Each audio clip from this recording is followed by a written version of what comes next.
And joining us right now is Mrityunjay Mohapatra, Chief of the Indian Met Department. Thank you so much for your time, sir. I want to begin by asking you, how bad can this really get? It's extremely worrisome.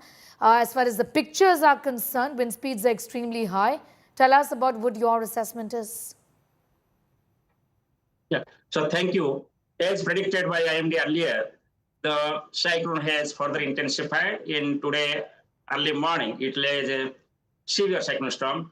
In the forenoon, it is located over west central Bay of Bengal, about 240 kilometers south-southeast of Kakinada. Okay. It is moving north-northwestwards, and we are expecting that it will hit Andhra Pradesh coast between Machilipatnam and Kalingapatnam around Kakinada area. So therefore, the most vulnerable area is east and west Godavari districts and adjoining districts of Andhra Pradesh, where maximum wind speed will be 90 to 100 kilometers per hour, gusting to 110 kilometers per hour. This wind speed will be prevalent from evening of today till the night of today and early hours of tomorrow. Mm-hmm. And this wind of 90 to 100, gusting 110 kilometers per hour, has the capability to uproot the trees. And also there could be breaking of tree branches, the large-scale damage to the horticultural crops, standing crops, including paddy, banana, papaya, and drumsticks, etc., which are very prevalent in this area. And this system can cause widespread rainfall with heavy to extremely heavy rainfall. Amount can go up to 20 to 30 centimeters in 24 hours. Mm-hmm. And this type of rainfall can cause the localized flooding. In the low-lying area, there will be inundations. And also we've got the major river system there, Godavari in Andhra Pradesh. And also we have got Bangsadhara, Rusikulya, and Nagavali to the north in Odisha and adjoining areas. Right. So all these river catchments have got excess rainfall activity during the monsoon season, and therefore soil is saturated and there is water. Therefore, this rainfall can lead to the riverine flooding also, that we should take care. Further, I want to say that we have got the Eastern Ghats area in North Andhra Pradesh and South Odisha and adjoining Chhattisgarh region. So there are many hill peaks.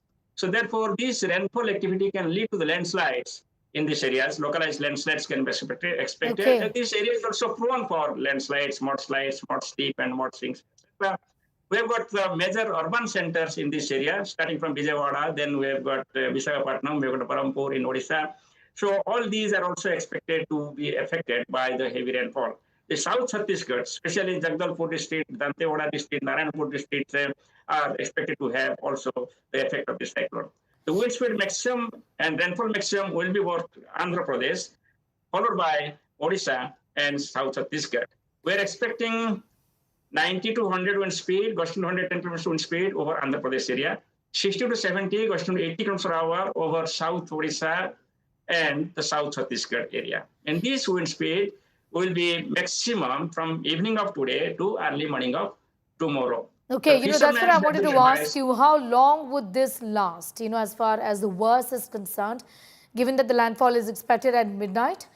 Sometime in midnight. So for how many hours will we see these wind speeds, and when will the dust start to settle in that sense? Usually 6 hours. The maximum wind speed prevails for about 6 hours. Therefore, from evening of today to midnight and early hours, you can say, up to 2 o'clock or so, there will be the maximum wind speed. Thereafter, wind speed will gradually decrease. When the landfall occurs, after that, the system will interact with land surface, and hence it will gradually weaken. By morning of tomorrow, it will become a cyclonic storm early morning over the extreme South Odisha, that is Malkangiri district and adjoining areas. And then it will move towards South Chhattisgarh, and over South Chhattisgarh, it will become a depression tomorrow forenoon. These warnings have been issued by you, including the red alert, but I want to ask you in terms of the kind of work that has been done by the administration. Relief work, spreading awareness, preventing tourists from venturing into the seas, all of that. Are you satisfied in that sense? Is it something that gives you satisfaction that there would be little damage as far as human life is concerned? Yeah, there is complete coordination for early warning based early actions by all the state governments concerned, and also national level, National Crisis Management Committee met on Saturday, and accordingly continuous review and update is being provided, and we gave the warning about the generation of the cyclone long back. And we started with uh, uh, weather bulletin giving the track of the cyclone when it was low pressure area on 25th itself. So therefore, there is sufficient time, and both state and center are working together to minimize the losses. I also want to ask you, you did mention that there are several urban centers along this path. What are we expecting there? You know, as far as these cities are concerned, would there be a lot of flooding in the cities, in the urban centers? In that sense, expecting life to be thrown out of gear, isn't it, for the people there?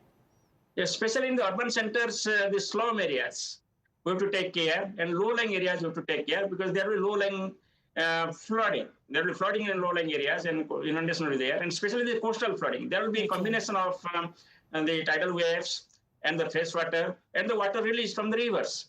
This is an area where you have delta, major delta, Godavari delta. And therefore, we should be very cautious, and the transport sector should be regularized. Already I told that trains and aviation sector is also being regularized. The surface transport also should be regularized, because when there will be heavy to very heavy rainfall, visibility will be almost zero. So you cannot travel, you can drive the vehicle, and once the wind speed reaches 65 kilometers per hour, it is impossible to drive any car or any vehicle. It is dangerous.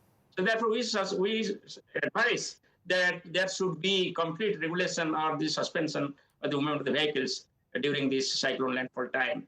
Further, the onshore and offshore industries also will be affected. We have suggested complete suspension of the fishing operation, and the shipping activity, etc., also should be regulated. We have given danger signal, great danger signal number 10 for the ports along the North Andhra Pradesh coast. You know, I also want to ask you, I understand that to the tune of 40 lakh people or so actually in 19 Andhra Pradesh districts which has been categorized as the vulnerable zone here, sir.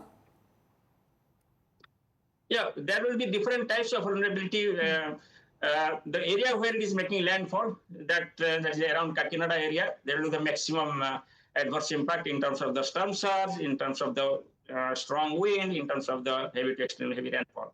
But apart from that, that is the area within 100 kilometers to the north of Kakinada and south of Kakinada. Beyond that also, there will be heavy rainfall and gale winds, but the intensity will be less. So therefore, accordingly, warnings have been issued for the different districts of Andhra Pradesh and South Odisha and South Chhattisgarh. Also, the interior districts of Telangana, the adjacent districts of Telangana nearby to Andhra Pradesh, we have given heavy to extremely heavy rainfall warning for today. Your warning also is that among the states, it's going to be Andhra Pradesh, which is going to be the worst affected, then Odisha, Chhattisgarh, and of course, Tamil Nadu, and this is going to continue up until the 30th of October is what I understand. Yeah, by 30th, the rainfall activity will spread towards the north. We are expecting rainfall over Jharkhand, Bihar, and East UP. There also we can expect isolated heavy rainfall activity on 30th. All right. Similarly, the West Bengal. All right. In fact, I'm going to leave it at that for the moment. Thanking you for joining in. Mrityunjay Mohapatra, the Chief of the Indian Met Department. These predictions have been made as far as Cyclone Montha is concerned. And what the Chief of the Indian Met Department has said is that dust in that sense will settle by the 30th of October. Expect flooding in the urban centers and cities along the vulnerable lines is what is now being said.